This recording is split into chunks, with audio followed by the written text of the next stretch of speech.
لطیفہ پرانا ہو گیا، میں سنا دیتا ہوں دوبارہ، بہت پرانا ہو گیا لیکن نئے نئے لوگ بھی آ رہے ہیں نا، کئی بار سنا چکا ہوں تو پرانے لوگ ہیں وہ بور ہوں گے، لیکن سبق بہت ہے اس میں۔ ایک دیہاتی آدمی نماز نہیں پڑھتا تھا، کیا نہیں کرتا تھا؟ اسے مولوی صاحب نے کہا نماز پڑھا کر۔ اس نے کہا کہ اگر میں نماز پڑھوں گا نا تو میری گائے بھینسوں کی رکھوالی کون کرے گا؟ مولوی صاحب نے کہا دیکھ، نماز پڑھنے سے رزق میں برکت ہوتی ہے، تو نماز جب پڑھے گا تو تیری بھینسیں اور زیادہ دودھ دیں گی، کیونکہ اللہ کی عبادت سے برکت ہوگی۔ تو ایک دن اس نے کہا چلو ٹرائی کرنے میں کوئی حرج نہیں ہے۔ فجر کی نماز پڑھی، گھر گیا تو ایک بھینس مر گئی۔ بھینس کیا ہو گئی؟ اس نے کہا یہ کیا ڈرامہ ہے یار۔ مولوی صاحب کے پاس آیا کہ آپ نے تو کہا تھا بھینسیں دودھ دیں گی، میری تو بھینس مر گئی۔ مولوی صاحب نے کہا اصل میں اللہ تمہارا امتحان لے رہا ہے کہ تم کتنے مضبوط ہو ایمان میں، تو ایک دو ہوگا پھر اس کے بعد ڈبل ہو جائے گا دودھ۔ اس نے کہا چلو ٹھیک ہے۔ ظہر میں آیا، گیا، دوسری مر گئی۔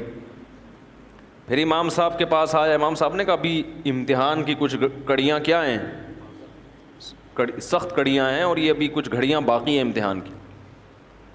پھر آ گیا، عصر پڑھنے گیا تو ایک اور بھینس مر گئی۔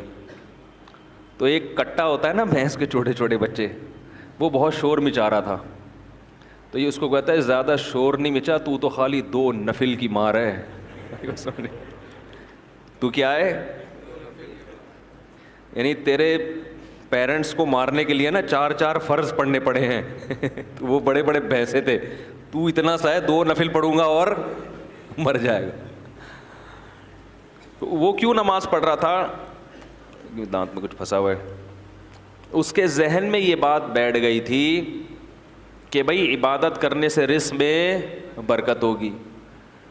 حالانکہ وہ یقیناً برکت ہوتی ہے، مگر عبادت رزق میں برکت کے لیے نہیں کی جاتی، وہ تو کرنی ہے، بھینس مرے یا زندہ رہے، فجر بھی پڑھنی ہے، ظہر بھی پڑھنی ہے، عصر بھی پڑھنی ہے، مغرب بھی پڑھنی ہے، اور عشاء بھی پڑھنی ہے۔ کیوں؟ اس لیے نہیں کہ رزق میں برکت ہو، ہم نماز اس لیے تھوڑی پڑھتے ہیں، اس لیے کہ جو کھلا رہا ہے پالیسی بھی اسی کی چلے گی۔ وہ جب کھلا رہا ہے اور نعمتیں دے رہا ہے تو جب عبادت کے لیے بلائے گا ہمیں اور آپ کو جانا پڑے گا، چاہے ہمارا فائدہ ہو یا ہمارا نقصان۔